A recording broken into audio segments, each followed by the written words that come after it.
It's Tuesday. This is Trekland HQ, and we are live. Ready or not, it's Prodigy, it's Comic-Con, it's Trek Vegas, and who? Yeah. Today on episode 359 of Trekland Tuesdays Live, boom, with me, Dr. Trek, Larry Nemechek, coming at you here from the heart of Trekland for some sanity, clarity, and the big picture in more things Star Trek. Right. From Trekland, the home of your Trekland treks when you're here in LA this summer or any time of year. You're ready to take your own customized away tour. I will be your guide, your chief bottle washer, your cosplay wrangler. Get in touch with me, LarryNemechek.com. We will work out in advance an incredible day from the over 50 plus location sites used by Star Trek around Greater SoCal. Can't wait for that. Always fun. Know what you're expecting. It's an awesome day. And it's been an awesome month. It's a little crazy. Welcome to everybody. I hope everybody's doing okay this lovely Tuesday. Hey, I know, no guests today. What is up with that? We're taking a break here. I've had so many lately, but it's kind of a catch your breath moment, it feels like. So while I'm catching my breath, let me just remind everybody, if you are new to Trekland Tuesdays Live, welcome so much. I'm glad you found yourself here, found your way here. I would be curious to know how you did. So we have an awesome community. Don't forget the chat is going, whatever platform you're on. Just know that Facebook, you're only seeing Facebook. On YouTube and Twitch, you're seeing all the comments. But especially if you're on YouTube, you can help me out with super chats. And if you have a great question later on, throw some silver my way and we will get right to it. All right. Look, we've got such a great community here on Tuesdays Live. If you are new, sure, you can lurk, but I'd love it if you could pop up. Let us know where you're coming from around the world, because that's what we do this time of day. Almost everything I do is geared for midday like this, just so we can have folks from all the continents with us. And we do. So let us know where you're coming from. Hope the summer has not been too oppressive, or the drought or the flooding or whatever is going on. We'll get there, because there's a lot going on in Trek world, amazingly. Even in this slowdown year, this is the busiest time of year that you can count on, right? With the summer con season, which also means summer headline season. All right. So jump in here. Oh, and if you're watching us right now later on YouTube, hey, awesome. Feel free to jump in and comment away. People do that. And it'd be great if someday if you could join us on a Tuesday afternoon live like this and be part of the community. But today, this week, and in between guests, because we have a guest coming next week too. I know, right? How are you doing? It's kind of a crossroads, right? We've got the biggest live events of the year. And I say Comic-Con San Diego and Vegas Trek. This year, they are back to back. Usually there's a gap in between. I don't know, 6-8 years ago, there was no gap between. And I thought we passed a law that would never happen again. So a lot of people are going to be saying, most people, they're mutually exclusive. You're either doing big Comic-Con because you're a multi-genre person, or you're doing Trek because you're a Trek person, whether that's a vendor or an actor guest or a fan or working media punditry, whatever you are, or all the above. And but there's a sliver of us that do both every year, and it's going to be interesting. You can tell who the Comic-Con people are at Trek Vegas, because they'll start off with only 2 days rest. That's kind of a crazy term to use. So it's coming up. What's amazing, and yes, my European friends, so the revamped Destination Trek is also coming up the same weekend as Comic-Con. And you'll have a supply of Trek folk there. So there'll be Trek headlines coming from Europe that weekend as well. At least I hope there are. I hope there's some cool stuff coming out. So be ready. What that means is, as I always say, even if you're not in person at those events, 30 years ago, yeah, right, it would have seeped out. But now instant streaming, instant, tweeting, the thing. Instant headlines will flash around the world, and we have a Trek media that's there covering them. and the geek side of a lot of other mainstream media. So the cool thing about the era we're in now is that even if you're not at the big cons, you're going to benefit from all the news, all the images, and maybe even the video soon that's coming from some of those events. And you can almost share with it right there. You can certainly share in the reaction community that's going to be popping up after all this. And I say that that's coming down the road, and I'll get back to this. Someone asked me just before I went on if I was part of San Diego. Yes, I'm in 2 panels. I have a Autograph Alley slot, just one this year, but that's all we need for Comic-Con. There's a lot of cool Trek industry things happening too. Anyway, we'll get to that in a minute. What that means, again, if you're not there live, you're going to be seeing all this popping up and flooding your stream waves. So it's awesome. And it's been covered, but it's always fun to talk about it and give you my own slant on it too. And then, of course, Trek Vegas is the week after that. But what I want to get to first is what we are still dealing with and reeling with. And it's really unusual. It's mostly a good thing. I'm sorry. Season 2 of Prodigy is amazing. I'm not sorry. Sorry, not sorry. It's amazing. If this is not brought back in a new season, it will be another crime of the century, just like cutting off Lower Decks. People, I think, really were impressed. I know some people still love the earlier years, but I think a lot of people were more impressed by Discovery in its later seasons and respectful and all that than they were earlier on. So we're getting into this sad situation where things are getting yanked just as they get good, which goes against the grain of the modern TV, get it out there in a hurry fast because it'll be gone. You know it's going to be gone in a year or two. Like, what are you delusionally?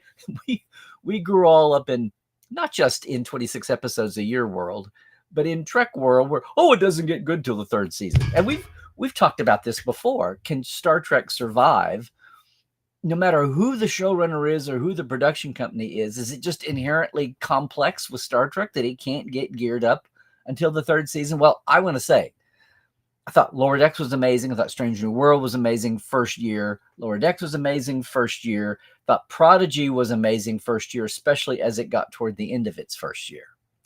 We'll see what happens with Academy. We'll see what happens with, I still think Section 31 is a backdoor movie, the series without Michelle Yeoh. So we'll see how that goes. That's my prediction. And we all know that a legacy series would just knock it out of the park, obviously, right? But even Picard took a while, even though that's what Sir Patrick wanted to do. And he was calling the shots, including filming in LA, not Toronto. But the way the show progressed was his vision of what he wanted to do. And people will say they enjoyed the first year or two, or the first or second separately. But the overwhelm of the world is with season 3 on Picard. And no, it's not just nostalgia beans. I'm sorry. If you think these characters are good people, Arthur Conan Doyle wrote Sherlock Holmes stories forever. I mean, there's the major characters of literature. No one says, well, you've written too much on them. Now, if the author burns, there are many. Looking at Nick Meyer, he's got another one coming out, writing his Sherlock Holmes books from the standpoint of Watson. If another author is inflamed, is inspired by your characters, and you've died, keep writing. That's Nick Meyer's writing Sherlock. So this whole thing about writing these characters. Now, do you want to freeze? I got off on a tangent. Done. Do you want to freeze that? Do you want it to forever be like the Flintstones or like the Simpsons, where they're forever frozen in time and you just keep churning out more and more? The world at large passes by behind you. I don't think cell phones were quite the thing in the first few seasons of The Simpsons that they were later, 30 years ago, whatever it was now. Point being here, if you love those characters and you love the universe so much that you just want to visit them later in life, what is wrong with that? I don't understand why it's nostalgia beans. And yes, you have a mix of old friends and new characters. So the universe doesn't get so small. Look, this is the only 15 people that live in this universe. We keep seeing them year after year. Well, if you If you were following a character today in small town America, you might very well see the same 15 characters for 50 years. Maybe that's, small town heroes. I'm just saying that the nature of the beast of Star Trek is long-lived stories, long-lived characters. And all of this is to say, I know it's their algorithm. I know it's their way of doing things. There's someone very close to me who goes to doctors and has medical insurance and takes care of their body maintenance through a long life, which includes everything from other people's births to all the afflictions and diseases and physical ailments you could have over a lifetime, and has been atypical of the textbook case for any given thing 80% of the time. And half the battle of getting healthcare is they argue with the doctor, and then the doctors go, oh, well, this is unusual. Now, yay to be that 1% or 5% or 10% who go against the grain of what the medical model is, what the I don't know, the DMV, not the DMV, the diagnostic manual. It's the atypical situation, and that's a challenge. We're not all poured out of the same mold, as we know. My point is that Star Trek is that patient for, I don't know, everything media. Go back to the original series, and it broke open a mold. Go to Enterprise Day. Well, syndicated TNG broke a mold, expectations. Enterprise broke the mold of expectations. Oh, it's on this little network, not getting much of a rating, but it's the most DVR'd series out there. And now here we are. How many of you felt under the gun? How many of you, I don't know, have reacted? Most people, I think, have seen all the Prodigy 20-episode drop on Netflix. How many of you have watched them all? How many of you watched them in a rush?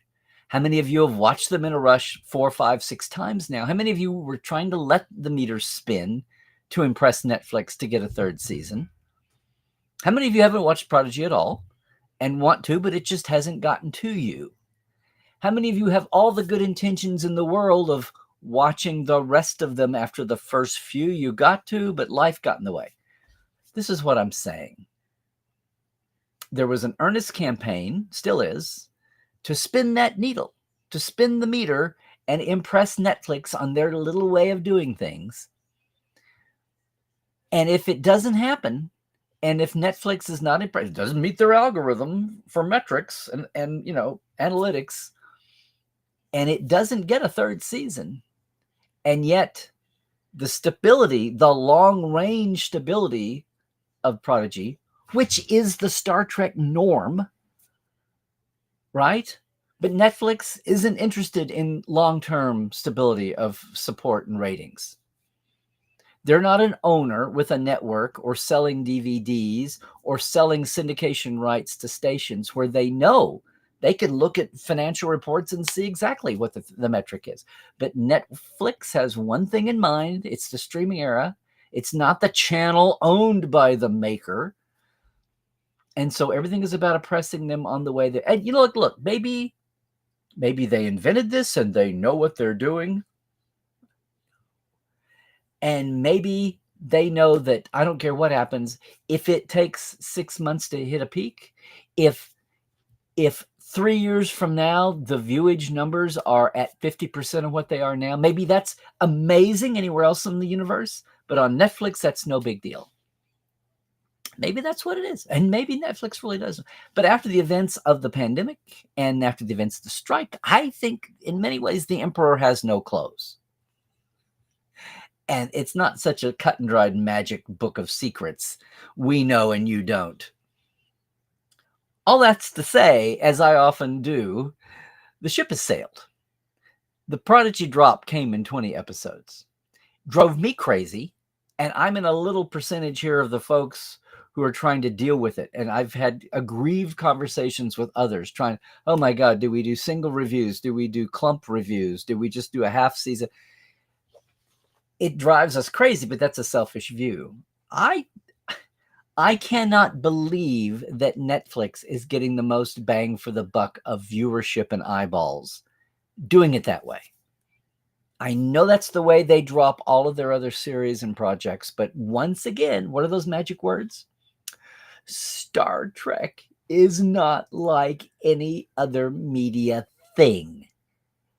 That's its whole life. Its a whole career has been going where no one has gone before in media expectations and metrics, and the rest of the world had to catch up late. Oh, demographics and ratings, not just raw numbers.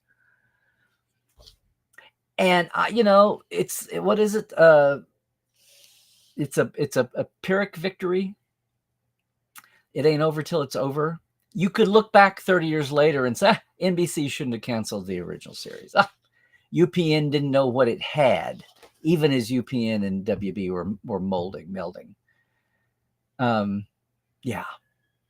UPN didn't know what it had with Voyager. It's, and Netflix is a fool for letting Prodigy go, if indeed that's what happens. Because Prodigy this season's been magnificent. It's even stepping into the role, and no spoilers here, but it's even stepping into the role and of not tying up all the different series and universes, but just making sense of them. I mean, it goes way beyond quantum mechanics 101. Or as I said on Tuesday's Live, Retcon 101. It's actually standing in for making sense of this. It's still teaching the kids about Star Trek. There's some big questions raging right now that I'd still like people to answer, and I don't think Prodigy is the one to answer them. But, oh my God, what a huge way to go. And I just think that the 20-episode drop has not done service by that. And it will be a crime. It will be sad indeed if this series is snipped in the bud. Now, there appears to be lingering talk about a Prodigy movie. It would be amazing if after all the talk 2 years ago of having a Prodigy movie not wiping out more new daily stripping of TV episodes. In other words, unlike the live action, where movies were a reward for job well done by a live cast, original series, Next Generation, and following, they cited it themselves. It's their own property, citing the SpongeBob movies of getting people in the theater. It's just one big extra billboard. And then they turn right back around and go back and cycle the daily episodes and keep adding to those as well. It's not a linear process. And saying, hey, why can't we do this with Prodigy? All the uproot, the new strange new world, brave new world of whatever new Paramount's going to be. That's still a viable option.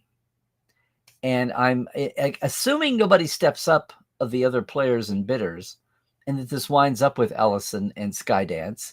You have to think there's the most sympathy, empathy for Star Trek in there, having partnered with some of the JJ movies.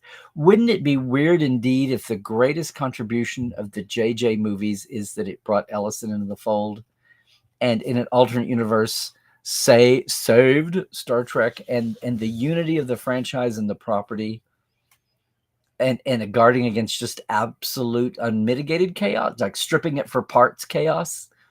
Wouldn't it be interesting if the JJ movies, in a way, led to the long-term stability of the franchise as we know it? Wouldn't that be a what-if alternate reality universe? Okay, gang, this is one of those days where we have just taken in too much. There will be a quiz on all 5 parts tomorrow. I'm just saying, again, it's too late to do anything about it.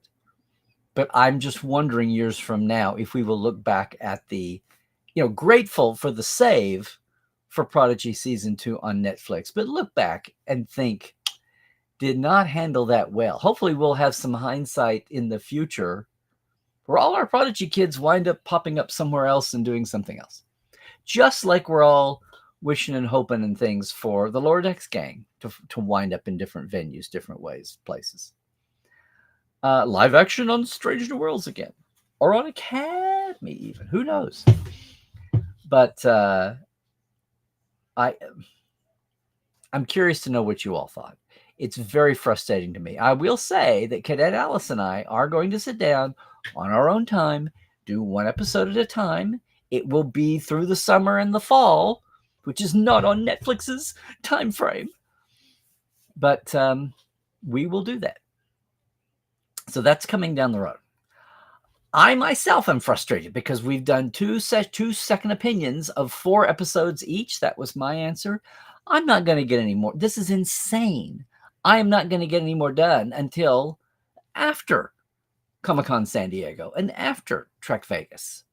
They're already unconnected from time. When you're doing an episode a week and you review an episode a week, there's kind of a connection there. Even when you take a breath, as I do with Second Opinion, and don't try to be the first thing on Thursday. Saturday night, you've seen everybody else, now come hear what I have to say. That's a perfect thing. That's a perfect paradigm. It's just insane with this 20-episode Prodigy drop. And a lot of others are finding it that way. And the whole world doesn't look at Prodigy through the lens of reviewing it and talking about it. Thank God. But even just enjoying it. I was trying to watch a show at a time and take good notes and all of that. And then I had to hurry. I wanted to talk to Aaron last week about the whole season. So I went ahead from halfway through and just went through. I binged it over a couple of days. Not my preferred way. I'm a stop and checker anyway. I can't. I have to know. I have to chase down a guess in my head. It's why we live in the modern age and we're not stuck watching our live TV, hoping someday that the Cinescope might get rerun in the summer. The Kinescope, I'm sorry, Cinescope. Yeah. So I don't know if I've stirred anything up here today. We're loving Prodigy. It is amazing. Let me count the ways. So many Parisi squares. I know that has nothing to do with the larger arc. But don't tell me animation. Oh, and Zero's sacrifice? Don't tell me animation, as I say, in the new Second Opinion that's up right now. Don't tell me that animation can't pack an emotional wallop. And I know the anime fans are going to have said this for 30, 40 years. A lot of Star Trek folks, live action raised, maybe late to the animation game a little bit. But hopefully we're going to cross over with the anime world and bring some folks over. Thanks to Prodigy and Lower Decks. It's not just for kids, and it's not even just for parents of kids.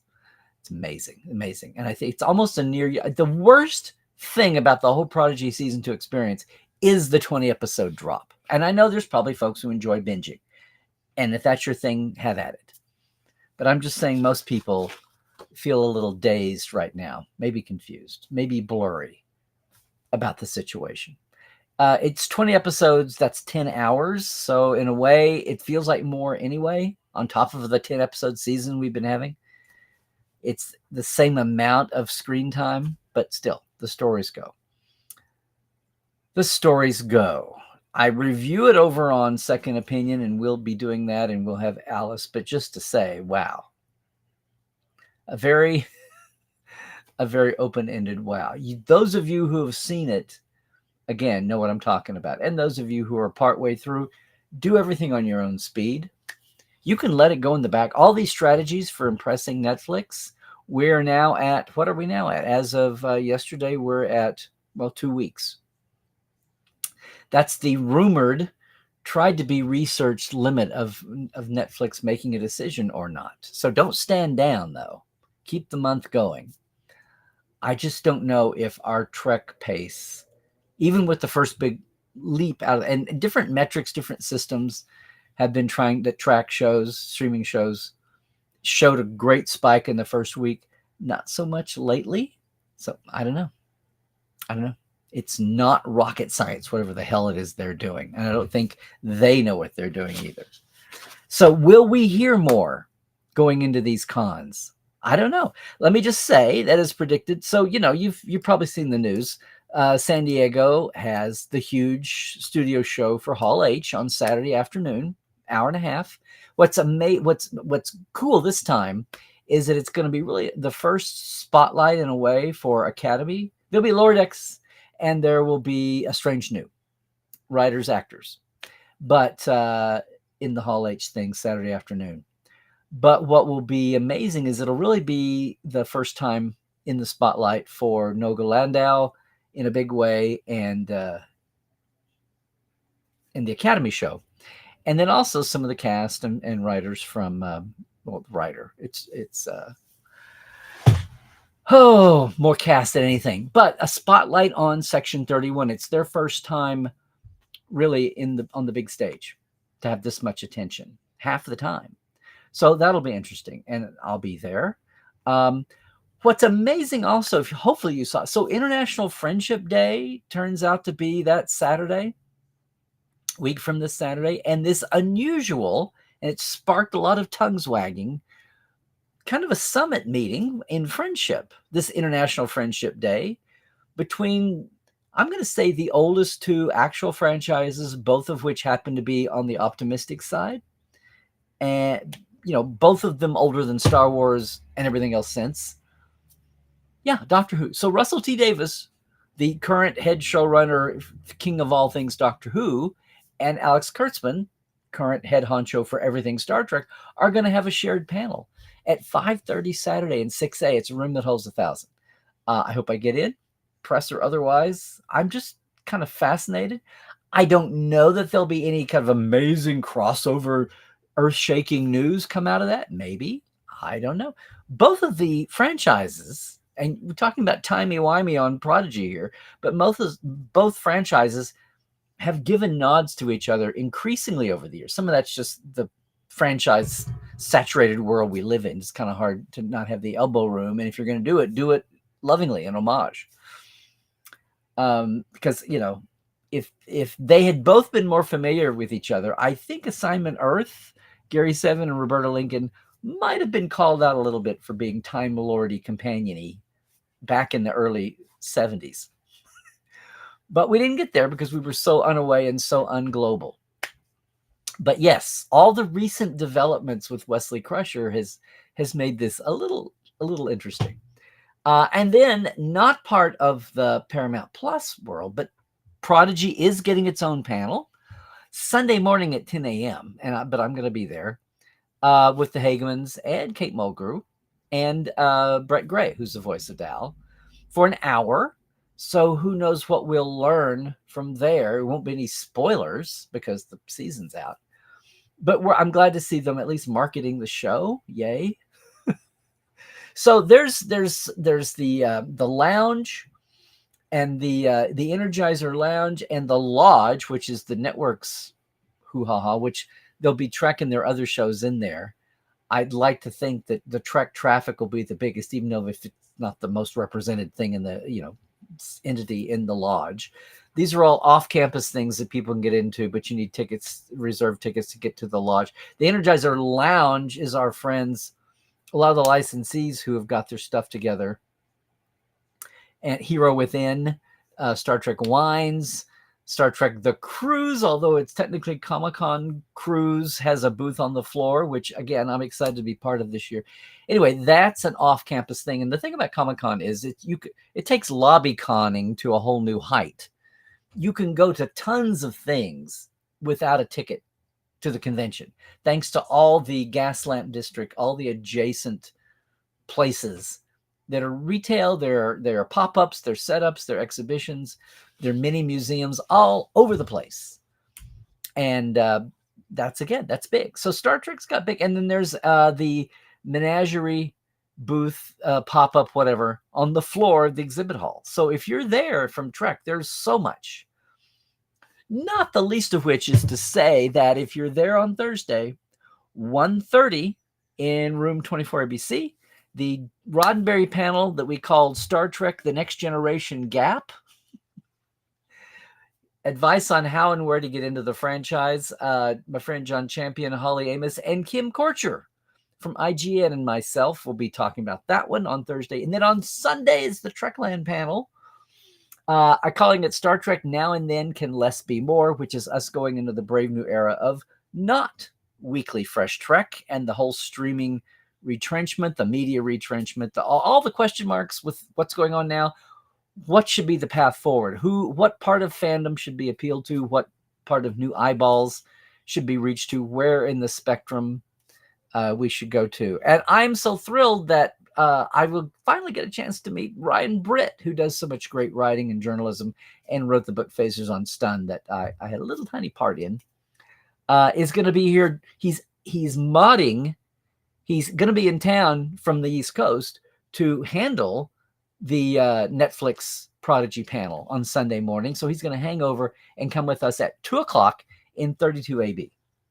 This is all on my site. Got to get there real quick and we'll start socializing. But I'm so thrilled to meet Ryan and have him on this panel, along with my friends and Trek folks, John Champion and James Kerwin, and the great Eliza Pearl, and Olivia Youngers. No, Ensign Riggs is not dead from Star Trek Picard. You should follow all these folks and keep up their lives and their intersection in Trek. It'll be an awesome panel. It's as things are winding down 2 to 3. But so that's a twofer on Sunday for Trek. The Saturday big show, I will be in Autograph Alley before the Hall H thing. So from 10 to 1, I'll be in Autograph Alley. Don't have the booth number yet, but it's there in the sales. If you want to come by and say hi, no big deal. It's not like a booth because it's only for about 3 hours. So yeah, that's me. Friday, I guess I'm kind of footloose and fancy free and seeing friends and getting around to some of these things. That's Comic-Con. Vegas is coming. The schedules are loose. I may have 4 or 5 panels. I'll be boothing. We'll be talking about the next Geek Nation tours that's sketched in, and we're still filling in details. Huge for 2025, July, with an actor guest a day. We're still working on that. But yeah, everything Trekland will be there. We'll be talking about Portal 47. Our Portales will have our live dive. We will have the Tupperware party to talk about all things Trekland, just campus adjacent. New panels, producers, new ways of doing things. I think as many guests as ever before, and as great and overlap with Galaxy Quest and 12 Monkeys. Thank you, Terry. It'll be a huge Vegas. And maybe somebody will chime in here. I haven't looked at the details of destination across the way in the UK, but maybe somebody will chime in there. So buckle up. I know I am. I basically put off everything in real life until the middle of August with these next couple of weeks. We will finish Second Opinion on Prodigy in August, so don't look for any more after the one that just dropped tonight. Yeah. So, how are you doing? Are you still spinning from Prodigy? Are you anxious to see what comes out of the cons coming up? Are you curious about this Who crossover? Is it just going to be a happy talk, or will there be something more momentous out of this? I don't know. We'll see. We will see. I will be back here. I'm planning to go right through on Tuesdays as of now, because Tuesdays technically don't overlap the weekend cons, even with travel. So I may be a crazy person, but we'll be here, and we will be back with a guest. I'll let you know closer in, because I don't want to jinx anything, because schedule hiccups happen. But we'll be guesting a new guest next week too. How's that go, guys? I can't wait to jump into the chat, which, as you veterans know, and I should have told the newbies, we talk and then I dive into the chat after this mini break, okay? So if you are here and you've been listening to this and appreciating, but you're listening later, once again, here's your chance. Jump in with a comment and try to join us live if you can, okay? Otherwise, I just want to remind everybody, and it's already had a shakeup. I want to remind everybody that we are nowhere without our Patreon folk. So thank you, everybody. Wow. Thanks so much, everybody. In my Patreon, that's Diana Hopkins, Jesse at Crusher Convo, Lawrence Todd, Helbier Gunjansson, Justin Porteous, Galinda Bruton, Josh Patton, Chris Jiggins, Pranakasha Productions, Keith Rombach, Comedy Forecast, Andrew Jazemski, and haven't added him in time, just joined James Kerwin. Yes. And then our TTL live wires. Thank you so much, Robert McLean, Byron Bailey, J.R. Poole, Alan Hoenzi, Dave Gregory, Greg Wickstrom, and Casey Shafsky. Thanks so much for that. If you are interested, it's very simple. I have the easiest, chintziest Patreon in the world $5, $10 for the weekly shout out for your thanks. $10. I know I need to gear up another set of earlier Portal 47 backstage interviews. That's coming up. It's patreon.com/Trekland Live. I appreciate it. They take it out through Patreon once a month, first of the month. It's great. It's great. Thank you all to support as we grow this part of Trekland a little bit more all the time. In another corner of Trekland, of course, we're putting out the Trek Files every Tuesday from Roddenberry Podcasts. The new one is up today, and we're welcoming back someone I've known for ages, but I'm so thrilled to get him and get him outside the portal wall and get him into the Trek Files, because this is another anniversary year. It's Star Trek 3's anniversary, 40 years. And Phil Whalen was there standing in for Bill Shatner, and he's got some, we're looking at call sheets for the Trek Files, actually. So you want to check that out. We are over at our new All Things Condensed home at Memory Alpha. You can go to shortcut, thetrekfiles.com will take you right there. But no, you've got the document and the player with audio, and right there utilizing the deep links into Memory Alpha. All at once, right there. We're still on Facebook at Trek Files. We still are at all your podcatching places. But if you want the documents now, that's where they're stored. And we're getting documents to Memory Alpha. We're feeding them some base material that everybody knows is trustworthy. So that is up right now. Where I'm up right now still on good old Twitter X is Larry Nemechek. It's Trekland on Instagram and Facebook if you're not there already. And YouTube, please like and subscribe and ring the bell and do the things.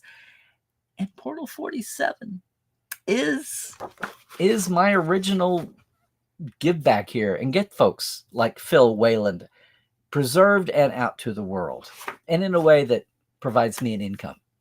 So that's the business end of things. That and yeah, Trekland Treks.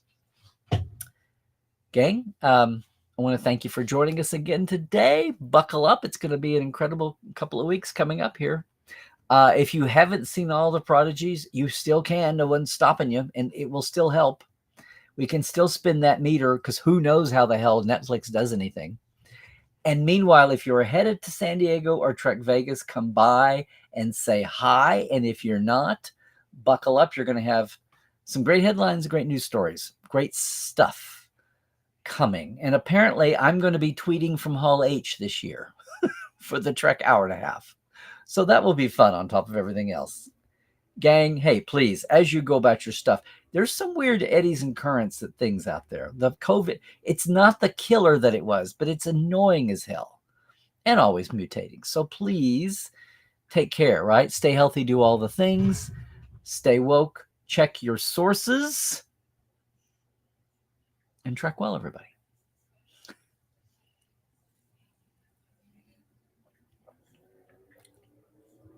Hang on, newbies. Hang on. I'm not going anywhere.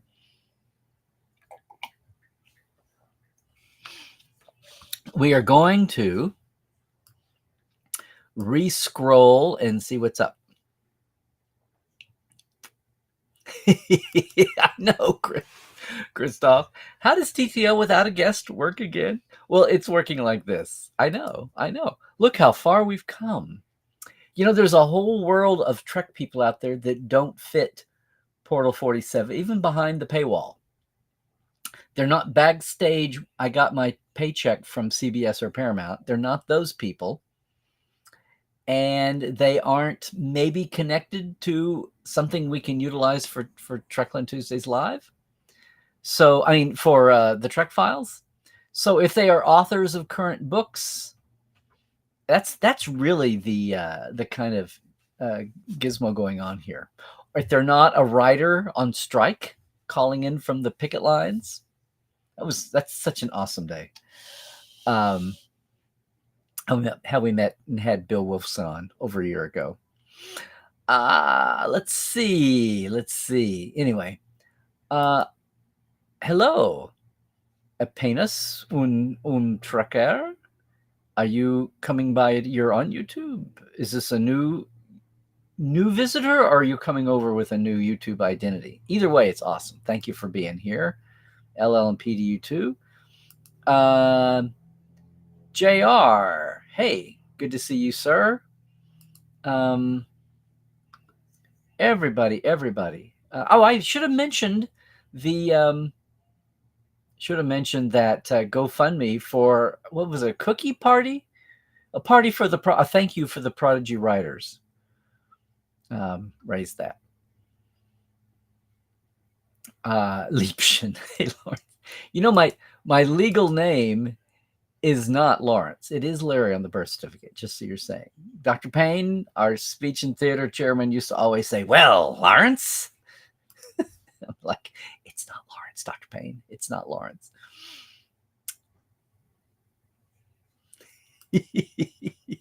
You picked up on that, did you, Christoph? If you're watching right now later on, yeah, a little timey-wimey for you here on Tuesday Woosday. There we go. Hey, Sean, as always, great to see you too. Are you going to bust out with some trivia here on us pretty soon? Yes. Destination, no star, no trek. Destination, oh, no star, no trek. I'd lost track. Apparently they had lost track. I've lost track. Destination Birmingham has some interesting guests with guest numbers similarly moderate again, which feels like a good thing considering the organizer. So I'm anxious to hear what happens. I guess I hope that that having the European and midday session of Ask Dr. Trek in Portal 47 tomorrow isn't cutting everybody off from their travel dates. I hope we've got folks there. One day there could be.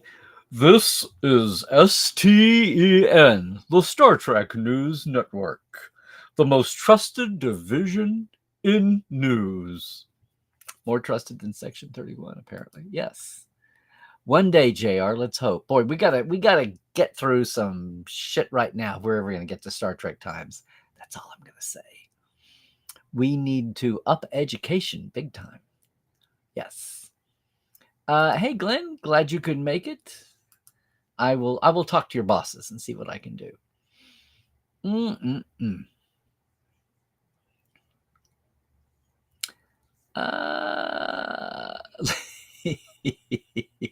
Where else would we be? You devoured it, I can tell, JR, if it was well seasoned with tasty goodness. Oh no, well that's clever. The Cairo was featured. Thank you, Christoph, for having caught it already. Of course, it was overnight for you, so that was no big deal. I don't know where Cairo is. I hope he's well. He's probably working on inventory with the business, I guess. See, I ask. I knew you would be popping in there. We'll see. Hey, Scott, take care, man, while you're in and out of the appointment. And this is way longer. You're probably long gone in real time now. But thank you again for the great work on Second Opinion. Everybody, Scott and Kyle do the editing and producing for Second Opinion. And cleaning this up, too. Hello, waiting room. Same to you, Kyle. Glenn, yeah, well, everybody has their good intentions. You keep meaning to do extra watches in the background while working, but you keep winding up in meetings and have to stop the video because you can't find the mute button. Yeah. Prodigy, heavily influenced by Doctor Who, but it's still its own thing, just great. Yeah. I'm telling you what, though, they're not bad guys or villains, but the nemesis of little n nemesis of Prodigy as it evolves they're just creepy as hell. What is the Stone Angels? The Weeping Angels? Only totally different. They really are the biggest, I'm going to say, since the onset of the Borg, and we were all creeped out by the Borg in Q Who, and then Best of Both Worlds. But even Q Who's impact, I just feel like this is the biggest chill in Star Trek world, and it comes on Prodigy. The Loom, everybody. The Loom. If you don't know yet, you will be hearing about them. Unreasoning, unrelenting fear.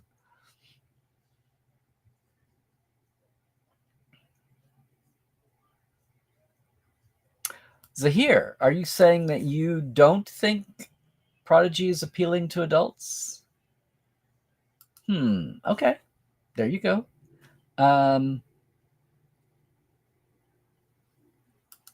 There you go. Well, I mean, hopefully it's not just gratuitous. Hopefully it's actually like doing some good.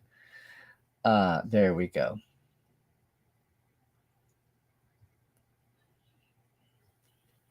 Well, this is a thing, Christoph. Somebody said if their analytics and metrics can detect when someone just is leaving their channel, flying. Of course, they have the are you still watching? Those pop up.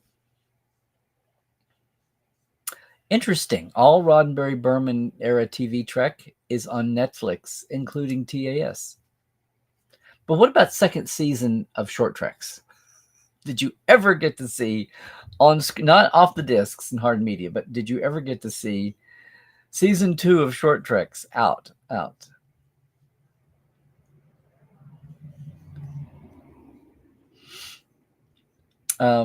Thank you for repeating it for the YouTubers. There you go.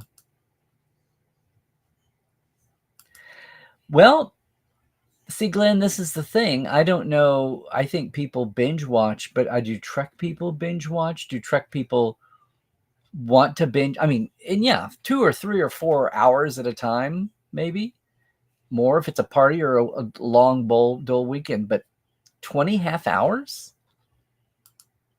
10 and 10 maybe on, it's 5 days.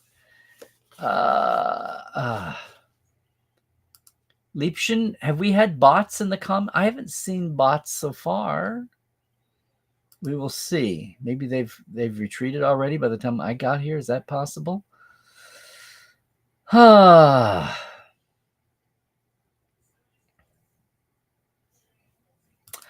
Christoph. Who exactly? I don't think they did well by the Doctor. I don't think Picard, and I think I mentioned this in Second Opinion. It feels like he's slowed down. I don't think Bob Picardo is falling into dementia. I think it feels like it's a function of the animation, that the glib, fast. But then Dal gets to be, Dal is a slowed down talker too. But then Wesley is the glib fast talker.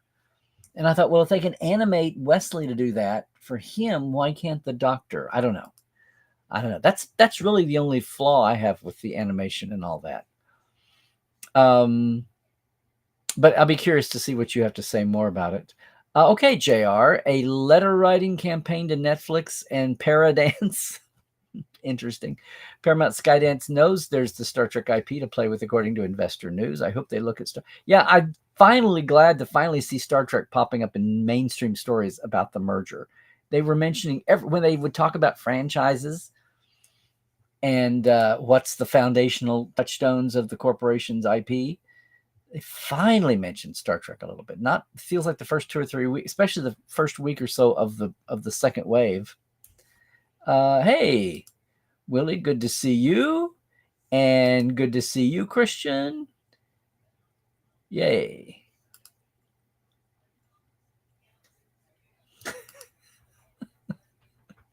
Glenn, well, Parisi's had a name that I got, and in the fun, I finally saw how it was spelled. I just say Parasis. I just think Paris's squares, like somebody in the Paris family, Admiral Paris's great-great-grandfather or something invented it when he was at the academy or something. Parcheesi squares, right? Send them home. Right. It's the old version of sorry, untrademarked. Right. Well, when people are after money, there's not, like, we've had it in the comics, right? And that's been fun. But as far as live action, but we said we'd never see animation come to live action. We got that. We said we didn't think we'd ever see a musical. We got that. Will we start having, if they could cross over into a musical realm, we would see. They came up with excuses and reasons in those comics stories graphically, but does it work in real life? We've already overcome some it will never work hurdles.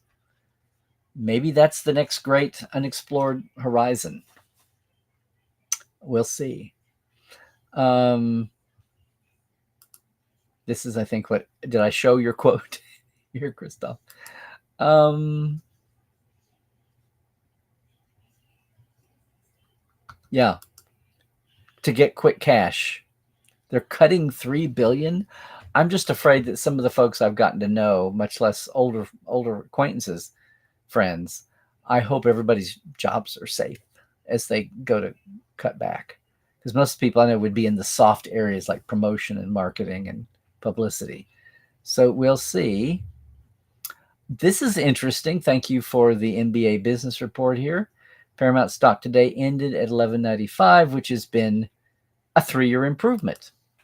Well, there's that.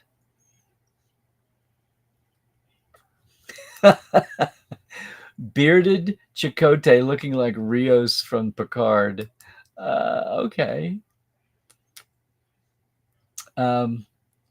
You think Alex is coarse and rough and irritating, and he gets everywhere. Okay. Interesting. We'll see. Like I said, I'm curious to see how this Russell T. Davies, Russell T. Davies and Kurtzman shared chat, where that goes, and why. Why now?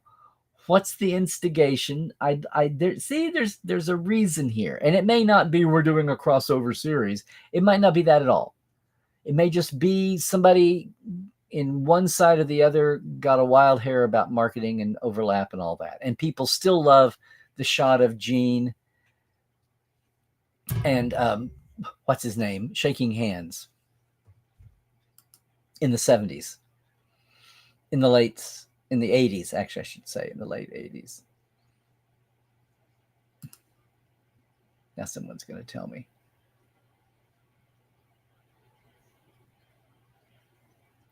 Oh, hi, Ranger Donnie. Yeah, okay. I feel your pain.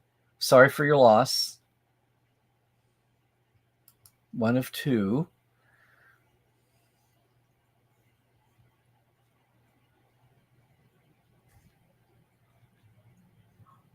Who Trek?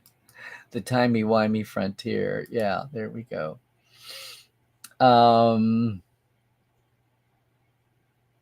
Yes.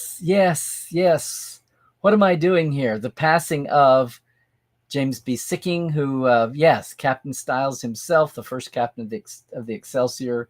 Speaking of Star Trek 3, I thank you. I should have mentioned that, since we were especially thinking about Star Trek 3 here this week. Of course, we recorded Phil before that, before he passed this weekend.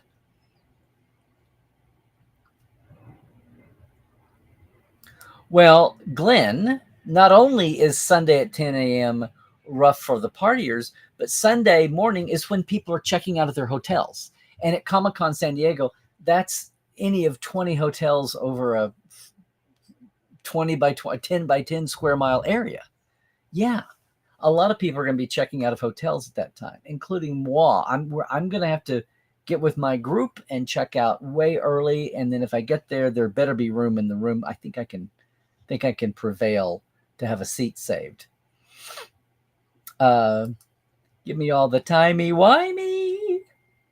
There's a Latin Caribbean song that gets played on Death in Paradise. It was a joke for a while, with one of the characters' babies would only go to sleep with it.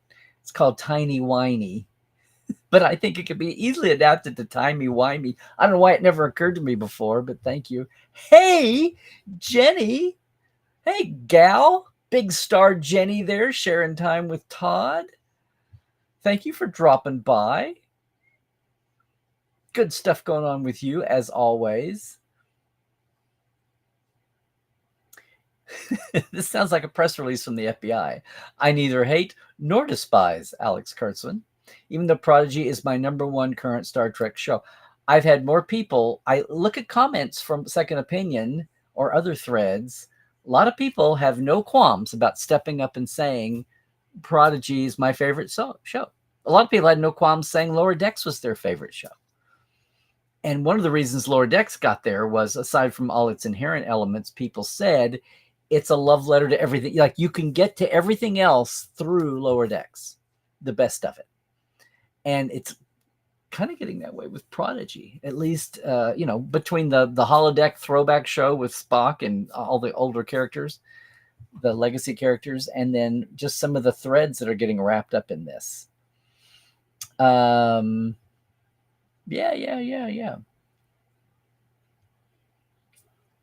Huh. The Skydance Paramount merger is good news for Star Trek fans, yet bad news for Alex Kurtzman. Interesting.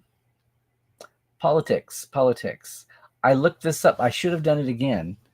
The Kurtzman, we did this during a roundtable, during an Ask Dr. Trek in Portal 47, I think, when Kurtzman's current contract is up. That would be an earth shake. Because you'd have a whole, on the TV side, you'd have a whole, rebuild the well-oiled machine. Unless the mid-range, if they keep shooting in Toronto, it's just somebody who's over that. But all the mid-level worker bees at that level are all the same. Interesting.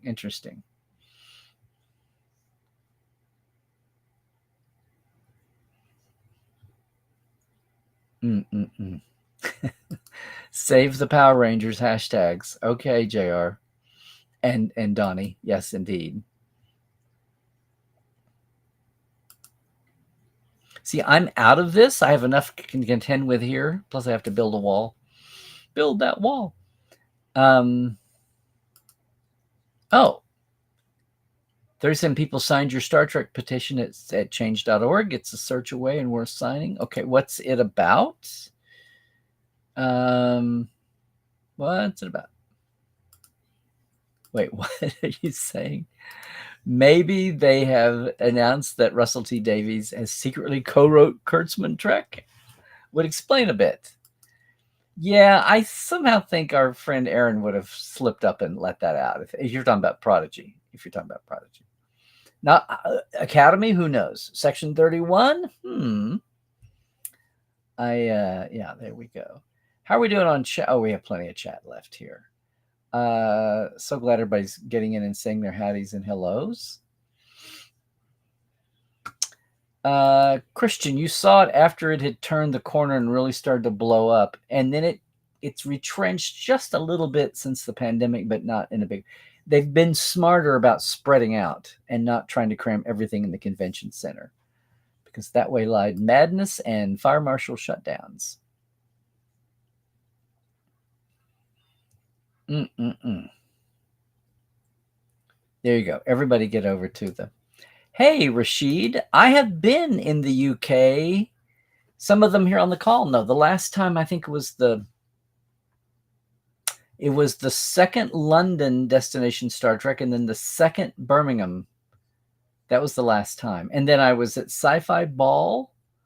I was at Sci-Fi Scarborough around the 50th, and then the next year at Sci-Fi Ball. And that was 2018. That may have been the last time. But to answer your question, I'll come anytime they have me. just start a campaign, have it happen. Because now I've never been to Blackpool. I know it's become a thing. Wait, what? Larry will be boothing.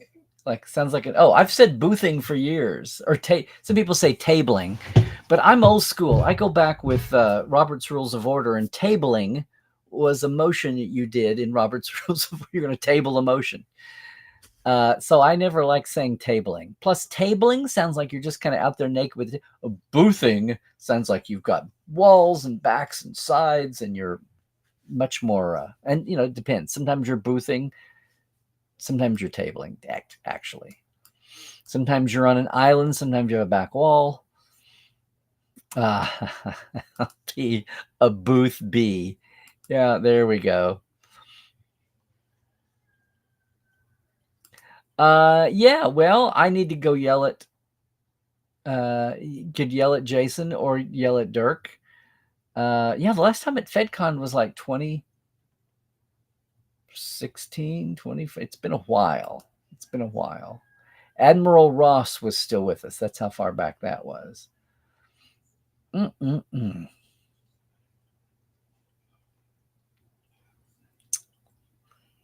Great, Dave. I mean, watch out for your health, but I'm glad Prodigy was overwhelmingly incredible.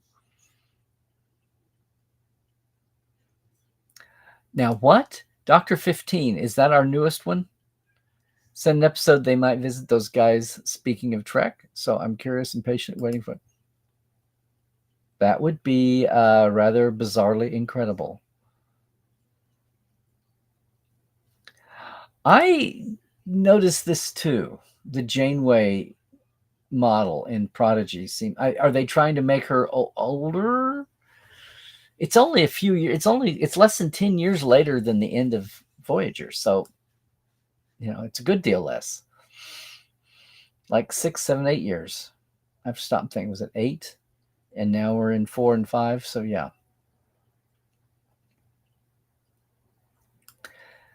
Here you go. Russell and others did hint at several Doctor Who spin-offs in the planning stages, and Disney has the bucks and the connections to make things happen across the pond. We'll see. Yeah. It's the same old STLV, but different in some vibes and ways. And we will see what happens. We will see what happens. See, this is what I wonder. That's making her look older. Hollow Janeway looks more like, younger Voyager, classic Voyager Janeway.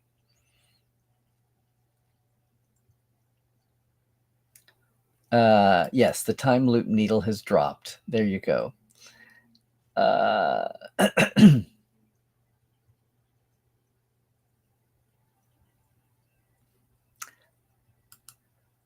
am sure that somebody's told you already, but Destination is the leftover of a once licensed convention, but now doesn't have its yes.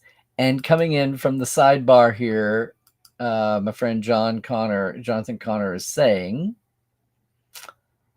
Anakin Skywalker sand reference. I missed that. Artistic license to help align with the originally created characters in visual language. Certainly she had approval for the model. And yes. Oh yes, she had approval for the model. Yeah, I should have pointed that out. They're not like going rogue or something here.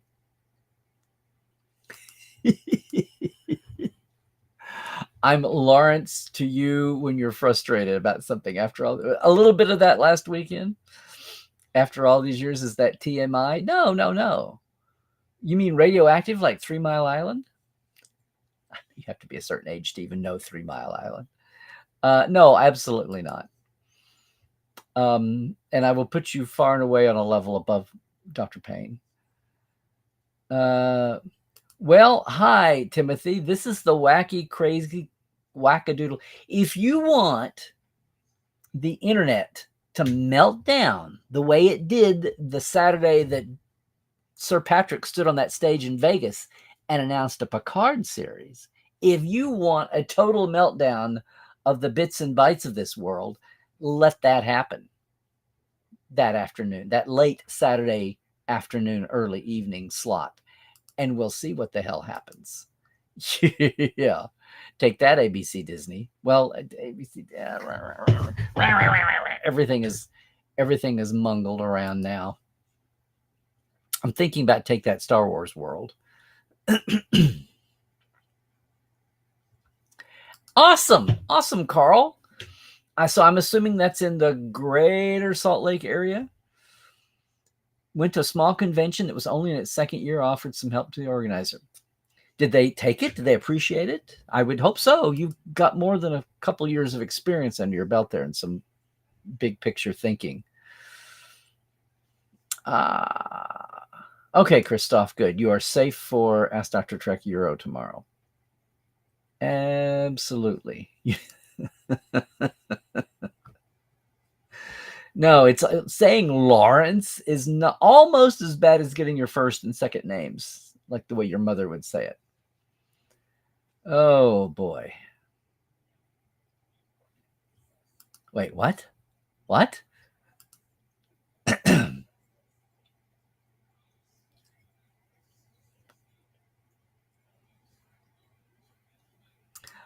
Yes. When it is, he always makes a point to be here for Euro midday. Uh, Dr. Trek. Ask Dr. Trek. Yeah, for Portal. He's always at the Portal 47 European roundtables at noon. But there we go.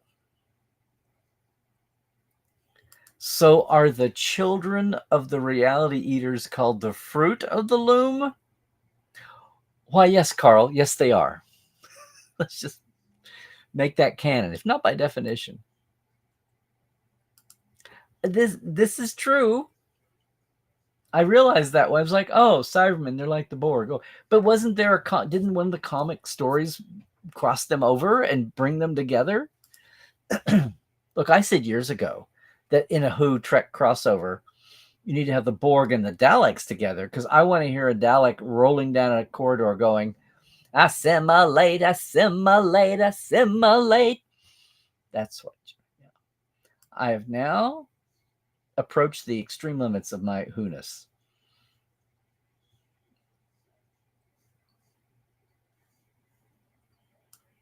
There you go. The unofficial and unlicensed convention done by the guy that previously did licensed Star Trek.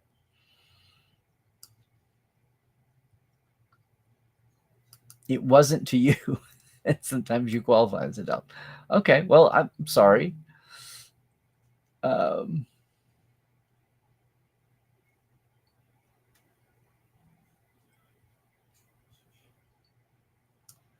Oh, I vaguely remember this. Time Reavers.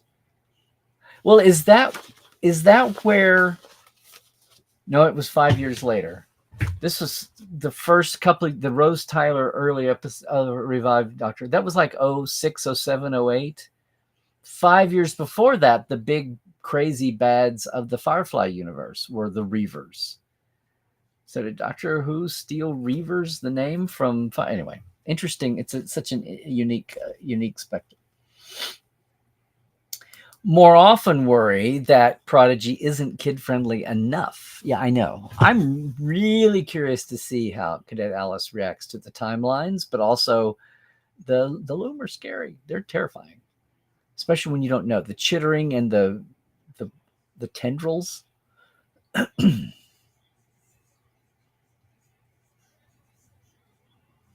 Yeah, when MTV News was a thing and they could do these kind of cool sidebars like this. That's funny. They're doing News of the Future 150 years from now, as opposed to the way Laughing used to have News of the Future 20 years from now. And they would talk about President Ronald Reagan in the 60s, and everybody would laugh and laugh and laugh, and be careful what you laugh at. You may get it.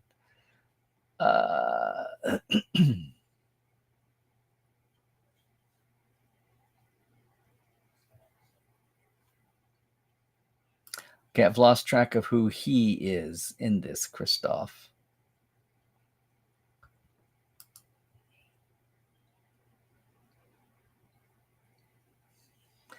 Exactly, Sean.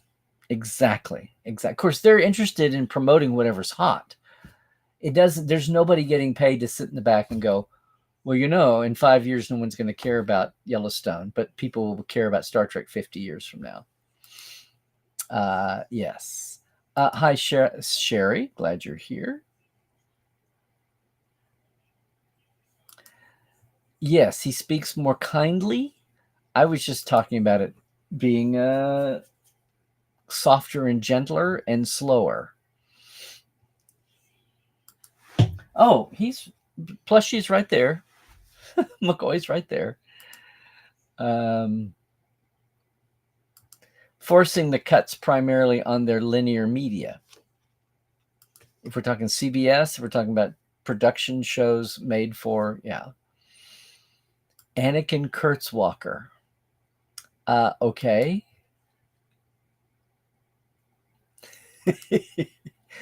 I can't vouch for what Plushie McCoy is doing in his spare time there.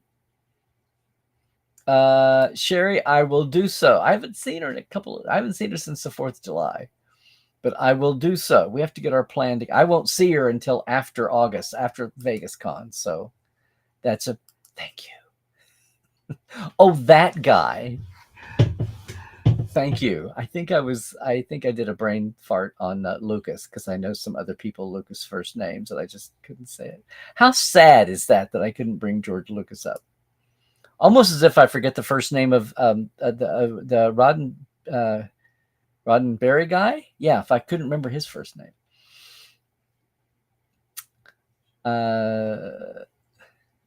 If George Lucas joins that panel, pops in, yeah, a little 5:30 Sunday, 5:30 Saturday surprise in San Diego. We wouldn't just melt down the internet. I think we would go into tectonic plate shifting.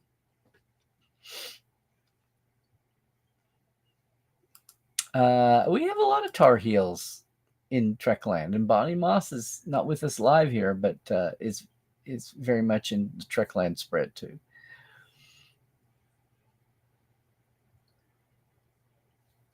Yeah, the Rosetta Stone of music back in that episode.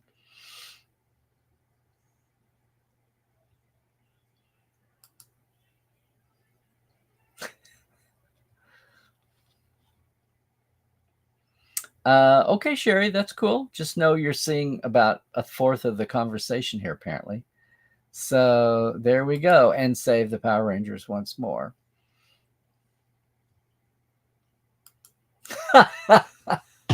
I wonder if anybody's saying this stuff about Lertzman. Has ever seen a guy named Berman speak? Oh my God, guys, just go back and look at any of our old updates with Rick in the communicator. Well, we think this is going to be a very exciting episode. I mean, you're not hearing the verbal, but as you read the words on the page, that's where your brain goes. We have some very, very fascinating concepts and some very exciting guest stars coming up that I know the fans are going to find very, very interesting. Very. I should do that sometime, and I should get an old communicator and just read some of Rick's. It was so it was like a revolution when Ron Moore did there's a podcast I just did an interview with. We talked about this when Ron Moore did the then revolutionary AOL Star Trek board. Basically chats. And he would take questions from fans and answer things directly that were in the moment, like something from an episode a week or two ago on DS9 or even TNG or the movies. And he would answer it right there with candor and some spoiler filters. But if it was an old thing, he would just say what he would just say. He would just talk the way he would talk to me in an interview. But he was doing it there and it was such a it made Rick look very old school and Ron very tech with it in 1997. Yeah. Narda, I clicked on you. I think we're all good, but it's good to know you're there in the Outback repping Aussie land for us. Thank you.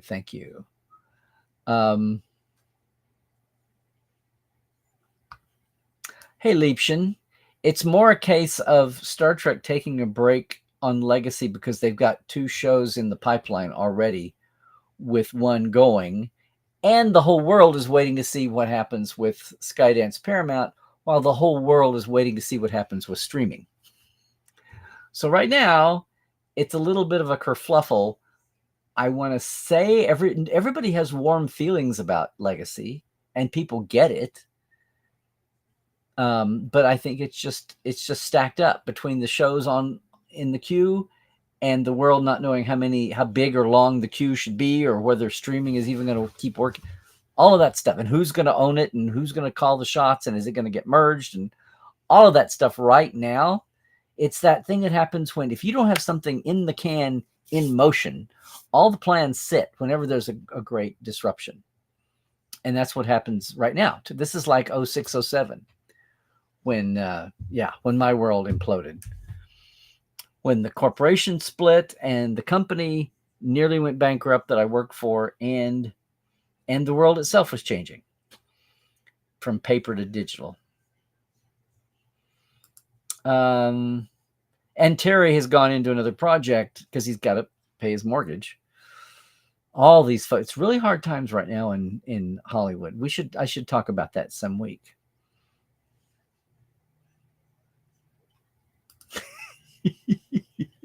You're just elaborating what I got to ahead of time. I don't think these kids can remember, Scott. Yep, there you go. I see what you did there, Jenny. But as I said, if that show goes a couple of years, if he goes 2 or 3 years and maybe he hands off the last year, it's a safe, good run that's successful. That's about the time that the Paramount might be ready to do Legacy by then, when things shift along. So, it's not crazy, guys, gals, peeps. Don't lose track here. Just have a little bit of outside the moment vision. We've had the track record already here the last few years. Well, yeah. Sidetrack has been firing Kurtzman since day one.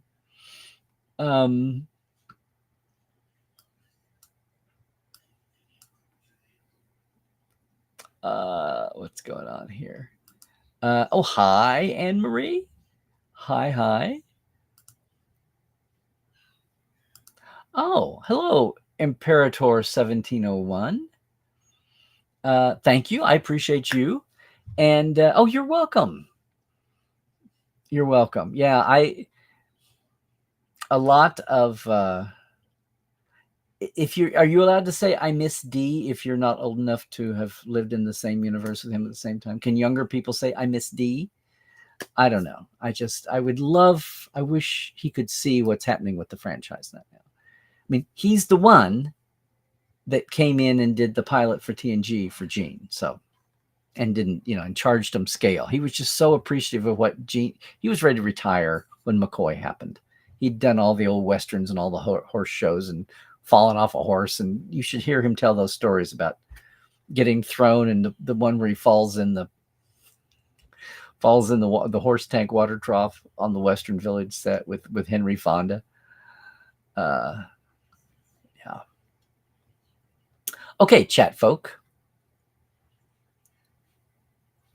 Okay, then you get right on that, Timothy. Just get right on that and have me, and I will be there, and we'll do sciencey stuff too. We'll do star charts, and we'll overlap, and we'll get some science folks or some of the treks that we'll get Dr. Aaron or Muhammad. We'll get somebody in there. Yes. I have heard about how bad the humidity is in North Carolina this year from my friend Bonnie. Yes, indeed. Michael. Rick Berman, the guy who brought us 18 golden years of trekking, yet is still often blamed for ruining the franchise. Haters gotta hate. Yeah, the old meme with he and Brandon. Well, people had 18 years and suddenly it ended. So who are you going to blame? It's hard for people to deal with just the human thing of it's old, it's so old, it's new, and it's so new, it's old. And it will happen eventually again, and we'll have a fallow time again. Sad to say.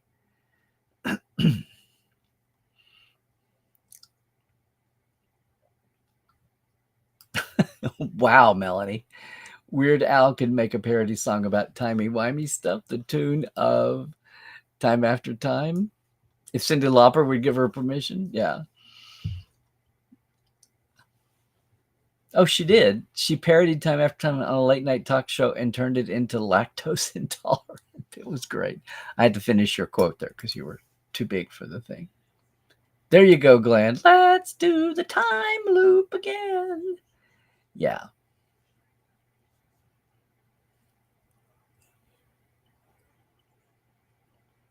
Weirdish has become a household approach. I need to get caught up on the latest Doctor Who's. This is the thing. You don't by any means hate Berman Trek, obviously. You just find Berman himself passionless, with no charisma or relatability whatsoever. Yes. Oh, thank you. Thank you, Melanie, for getting this. So she sang it on Letterman. Okay. Yeah, I bet it was. Probably in the 80s. Yes. I don't think he ruined the franchise by any stretch. Too safe or derivative? That's safe. The further it got away from Gene's death, yeah. But he didn't ruin anything, which is ironic because all they did the last years of Gene's life, as the mini strokes were taking, was just get, implausibly argumentative about things, saying Picard had to be perfect. Ira wanted to do Captain's Holiday, and Gene threw a tantrum and said, "You can't have him off having sex on vacation. He was too perfect for that." And they're like, "Gene, what has happened to you?" A little protective. Sonequa is at a convention in Manchester on the same weekend destination as in Blackpool. And you guys have that tiny country. Who was it? I saw somebody was making the point that it takes as long to basically drive the length of, was it Ireland? It was either, I think, Ireland than it was for LA people to drive down to San Diego for Comic-Con.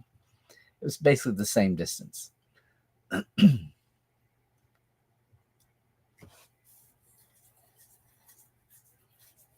Oh, Narda. Well, thank you. Well, thank you for, my gosh, thank you for repping Tuesdays Live. Your therapist had a Star Wars shirt and you had your TTL on and made you smile. You know what? Anything that makes us smile these days is a good thing. I'll take it. But thank you, and glad you had a moment there. Okay, Dave, your life support live. Where are we? Do I not? There's the life support live glass right there. Showing your lifers. You can't unsee a Borg Dalek combo. It's just the audio. I don't want to Borgify a Dalek. I just want to hear the voice say assimilate the way it says exterminate. Don't you? That hit me 20 years ago. That's been my go-to joke in these things for ages.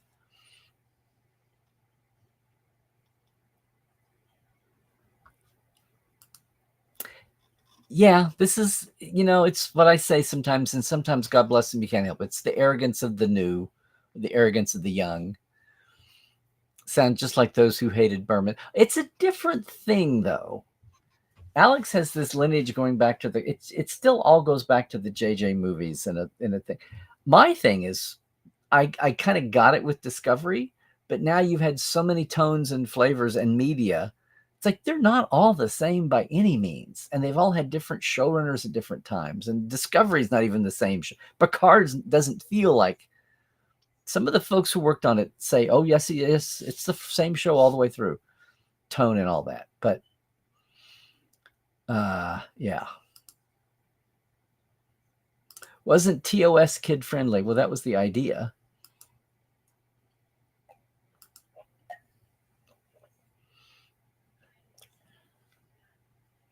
Really? Modern kids, maybe German speaking,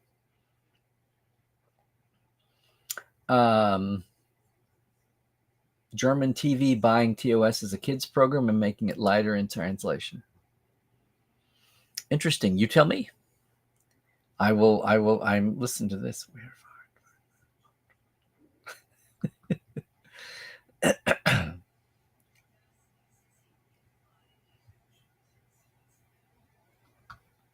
Huh. Where that leads a person here to this time talking about Star Trek and the offshoots of TOS makes me happy. Yay. The historical documents known collectively as Star Trek will be still relevant in 50 years. Yes, yes. On Thermia as well as anywhere. After what Ron Moore did with BSG 11 Comeback Trek, well, it's kind of wide open now. Again, now the thing is the pipeline. We had that window of the window that birthed the Anson movement with Pike and Strange New. That huge pipeline has shrunk down to nothing, and it's gonna have to be that. The world then was a known quantity, big streaming, big cinema TV, everybody trying to fight to be Game of Thrones. or Trek was, and now the world has, my God, that's been a whole 7 years ago, 8 years ago. Just remember, this is why I say, guys, the pendulum swings hard and fast when it does. Almost nothing is forever. 8 years is an eternity. 7 years is an eternity. You look at early TNG and late TNG and just what they were having to work in and exist in. Oh, Lertzman was a typo. Okay. No, if McCoy Plushie got another accidental shot of Cortazine, he'd be bouncing up. Like a day later. No, he's fine. He's fine. He's fine. I'm glad you got him all. I'm glad you all have him all prescribed out. He's all diagnosed. Okay, so we're gonna go there, Christoph. Okay. Hi, Ollie. Ollie, I've not forgotten you. Guten Abend. Guten Abend, mein Herr. I still got a little Deutsche in me. Hey, Hoodie Place Resurrection. Howdy do. Hey, Jenny. Yeah, the day the news broke that he signed to do Vision, and people were like, "Oh no, we're lost." I'm like, guys, he can pay his bills until the backflow has worked its way through it. But please have 3 or 4 years worth of oomph to you. So yeah, I think on Tuesday's Live, I was trying to say that. Like, look, guys, the math is going to be just fine. It's like way back when people were dishing on Discovery, and I said, come, I was half kidding, but it basically worked out. I said people were screaming about serialized storytelling at the beginning of Discovery, and I said, guys, just let 4 or 5 shows go by, and then somebody in the focus group will say, I've got a brilliant idea. Let's do standalone shows, and they'll think it's brand new. And that's kind of what happened with it. Not to be so facetious about it, but kind of the pendulum swung back to our God and Savior is not serialized storytelling all the time. We could do maybe some standalone shows. What a radical departure and cool media statement that would be. And, some of us are standing here after 30, 40 years. So glad you dropped by, Jenny. It's so good to see you here in the chat. And sticking around to the end. Although I know you're just waiting for Seventh Rule or whatever Ryan's show is tonight. This is the chat that never ends. Okay, Hoodie. Everybody is allowed their opinion, and you just speak right up there. Enterprise was still great, and it is, and Star Trek 10 is not Rick's fault. Wrong director from the movie. Amen. Amen. And Rick had nothing to do with that. That was the studios that came from on high, and he was like, okay, fine, sure. He was happy to have an Oscar-winning writer in the writing team and thought the rest would take care of itself. Lordy. Are we not already in a fallow? When I say the fallow period, I'm talking 05 to 17. And I'm not discounting the Trek movies. I'm talking small screen, episodic, the way God invented Star Trek. the way we experience Star Trek. 2-hour movies every few years. As I said back then, they could be the hottest things ever. But that's not the 50-year franchise. If you want to forever, irrevocably alter the trajectory and say we will never, ever again do episodic, we're only going to do these movies and just take on a Star Wars model, or I don't know, a James Bond model, then okay, but that'll be a huge loss. It'll be a huge loss. If they're cherries on top, if they're icing on the cake, then fine. But yeah, there's Strange New Worlds. There is Academy. There is a Section 31 movie. And then you've got how many slots will streaming support? How many slots will whoever is owning and calling Paramount something something is stream? Will it be back lineal? Will it be under some other division that has yet to be figured out?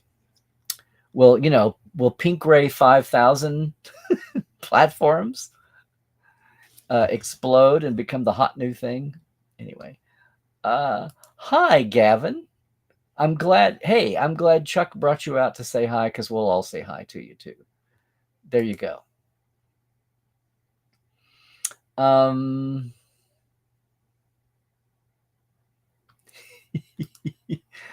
Sorry, JR, didn't mean to throw you there. That's technically a life support live thing, but sure. Okay. Okay. Piece of news there, sure. One of the best Q words in Voyager. Don't provoke the Borg. Well, they weren't my cup of tea, but they were safe because they didn't have to be. I just know that they brought a ton of fans to the franchise and a ton of fans who aren't necessarily like enraptured with them. They're happy to find all the rest, older and newer. So I'll just say that. I just don't say that. I'm going to disagree with you. They're an alternate universe. Thank God. Because McCoy is not called Bones because his ex-wife picked him for all the bones. That's not why he's called Bones. I know that for a fact. That is not how they met. But that's why it's an alternate universe.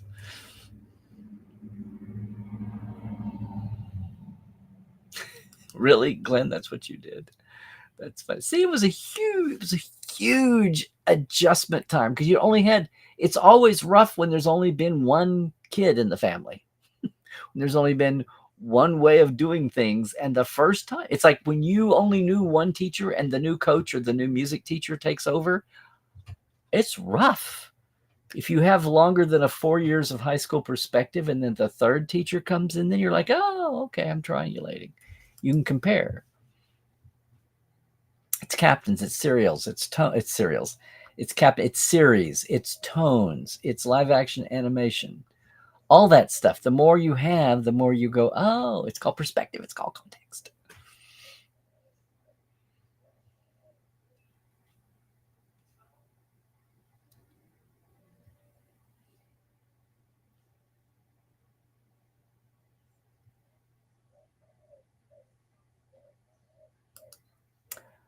Well, that's pretty bleak prediction, Glenn. I think he might have some.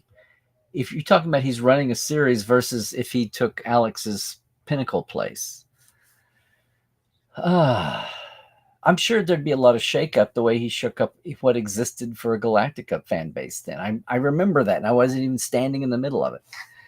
But I don't think he would be averse to camaraderie. I don't know how you. I don't think Galactica ever suffered for camaraderie. But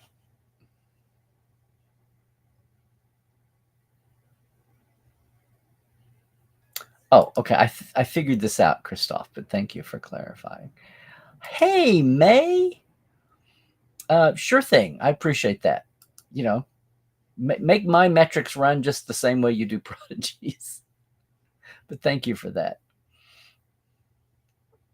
I love the intercultural translational matrix stuff going on here. Great Barry Como song.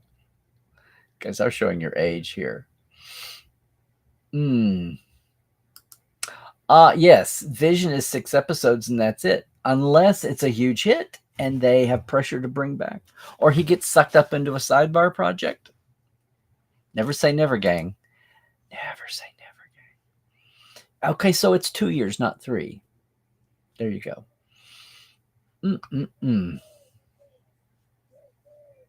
Yeah, I remember this title. High School Musical, the series. Yeah.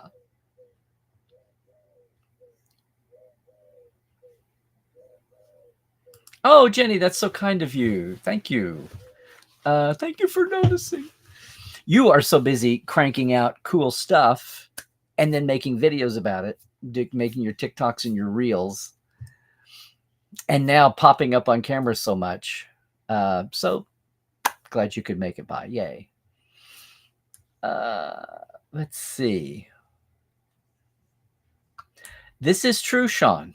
That was a term I used for Trek on the screen, which gets us the real Trek, the episodic. But this is true. I never think or worry about the movies.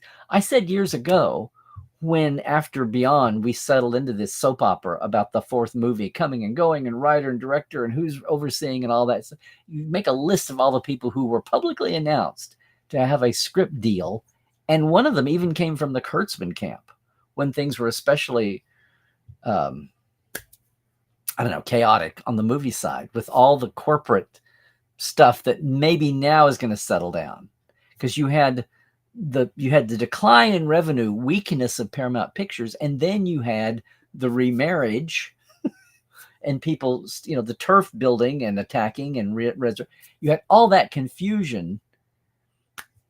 And then about the time that started to settle down, then you had and by the way, we still need to, the remerger didn't solve anything. And some people now have criticized the remerger.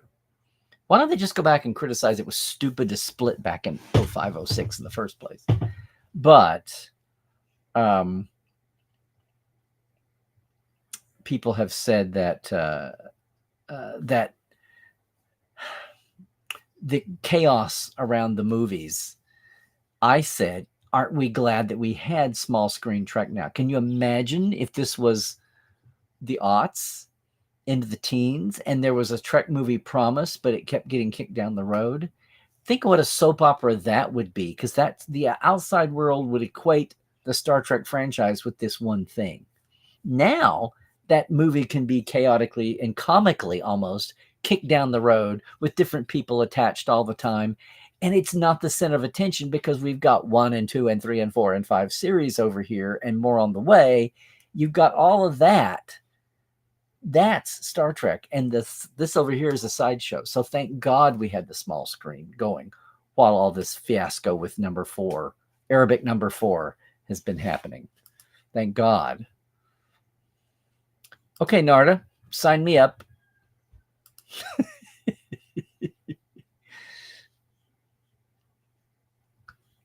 Well, this is true, Michael, but of course they are weighing in. I was just talking to Kylie Rossiter the other day, but also Aaron. I mean, they do weigh in with notes and set the tones for a lot. Yeah, yes, the under 90% gets filled in, but it's also the hiring, who they go to be the showrunner. They do that. And then, when there's a crisis, like when Aaron and Gretchen were booted, he stepped in to direct, kind of right the ship a little bit there. So yes. And what is it he's doing? Is Alex, I think Alex is Alex directing the first Academy show? Maybe? We'll see.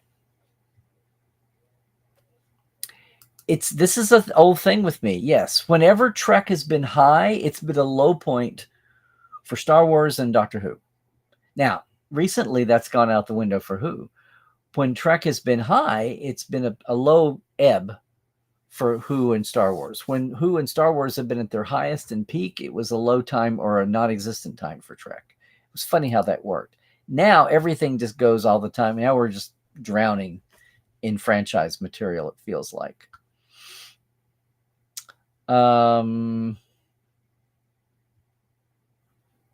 I would not argue with you, Hoodie Place, on this one. Yes, absolutely.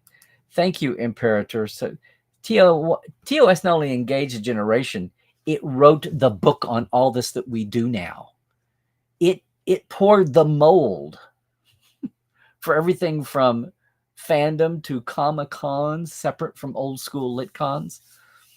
The fact that we have media cons, they're not even called media cons anymore now, because it's like people get it. Of course, Comic-Cons is a misnomer because it's a lot more than comics, but superheroes. But yeah, people, it's just hard to convey today how none of this existed.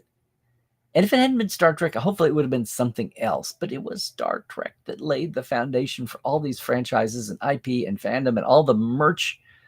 It was like those kids. Everything was so staid and buttoned up and gray, and occasionally you had the cool people in Hollywood like doing the things, and occasionally they'd have little allies around the country. But it was such a tiny. It's like me trying to even after the Star Trek boom, me trying to reach out to behind the scenes fans and canonistas, and it was like, okay, I'd write a letter in Interstat, and I get 7 answers the next month. So it's like, okay, there's me and 8 people that care about this. Yeah. Which ribbon is what on McCoy's dress uniform?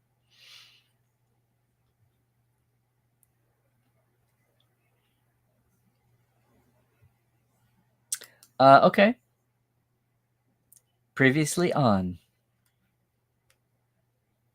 What are you laughing about? I missed the laugh, Donnie. Oh, okay.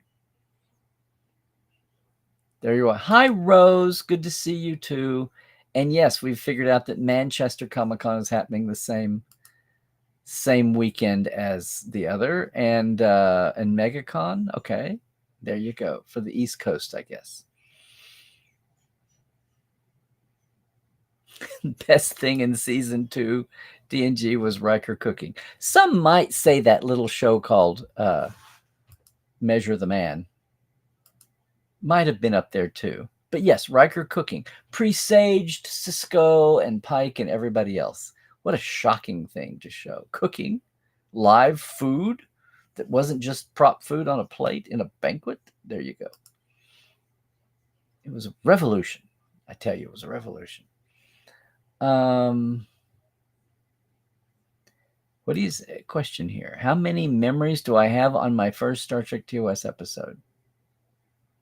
I remember the episode I didn't see, but I remember finding it's lost to me. I remember how I got this track, but in fact, I think the first track I might have seen was told this before, but short story is, in a convoluted way, I wanted to see the animateds before, and they were fresh then. I know. And I think I can't remember if it was the first animated or the first Trek I watched at all before watching a full-length full-length live action. But I want to say, and it wasn't even the best animated. Like, if only Yesteryear had been the first animated TAS I'd seen. But I want to say it was either One of Our Planets is Missing or Beyond the Farthest Star. It was kind of a big, amazing in hindsight show, but as far as being the core things of Star Trek, it was pretty wimpy. I think I saw one of those 2 animateds first before I saw anything live action after school. Thank you. We're getting okay, everybody. Thank you for helping me wrap up the chat. Yay. What are we? Yes, we are. But it's so good for everybody to drop by today. Jenny, you blew me away. Plushy Leonard riding off in the sunset on his plushy horse with a bottle of sorry and brandy tucked under his arm to watch episodes of Prodigy. You're welcome. All of that from him just dreaming this, apparently. Thanks, everybody, for helping. Star Trek 7 is your forever movie. Generations. Alrighty then, see? Thank you, Sean. WandaVision was originally a movie, downgraded to a series, then was supposed to have a film, then got blended into Doctor Strange, which fell flat, and Vision is a follow-on show. No one cares. Well, maybe Terry will work his magic of caring, and it will be a cared show after a while. That's funny. I'm glad somebody else has a job where they get to do all that in the MCU. That's fine. That's the kind of thing that I would want to track and talk about. So much has happened in the last few days. And thank you for that, Rose. Happy Moonlight, happy Apollo 11 day. I hate to say moon landing because I think there's a generation that thinks there was only one. It's like, no, there were 6, 11, 12, 14, 15, 16, 17. Is that 6? Not 13.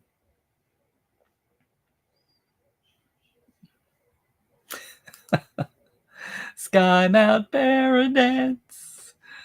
We're still deciding on a name. Okay, I'm losing the thing. Gene's Life could be. I'm amazed that there's people out there jockeying around with projects to do Gene's Life movie, dramatized movie.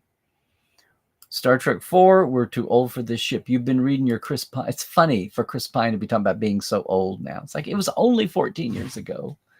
Oh, you kids that think you get old in 14 years. Yes, yes. Made the Academy series pilot, directed. I thought so.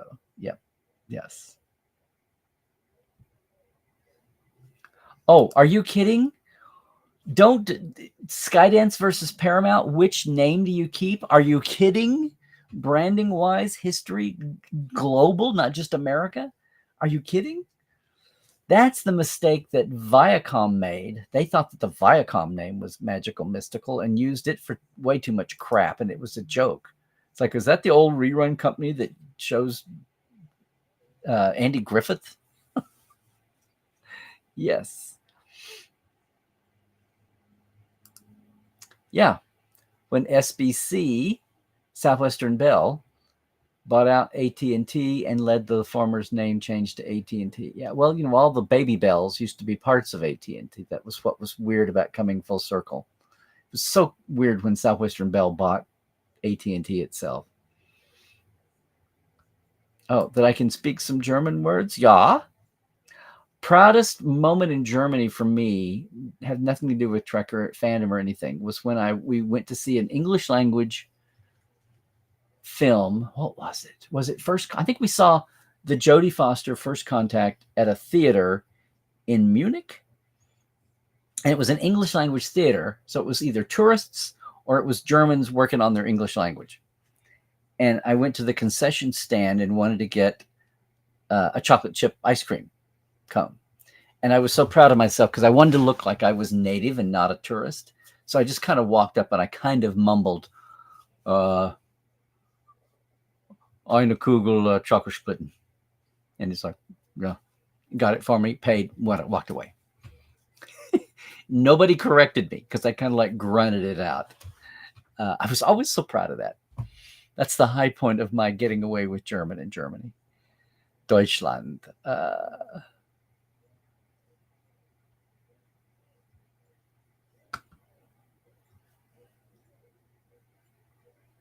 Oh, okay, Michael. Steering the ship requires extraordinary political savvy. The franchise wouldn't survive without Gene. Proved that long ago. Yeah. Okay.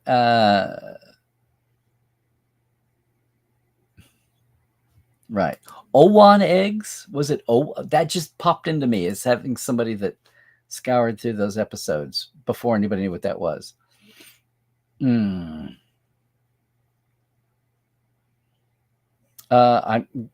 glad I could do it, Hoodie. That's what TTL is for. It's always nice when people do the super chat, but that's what it's for here.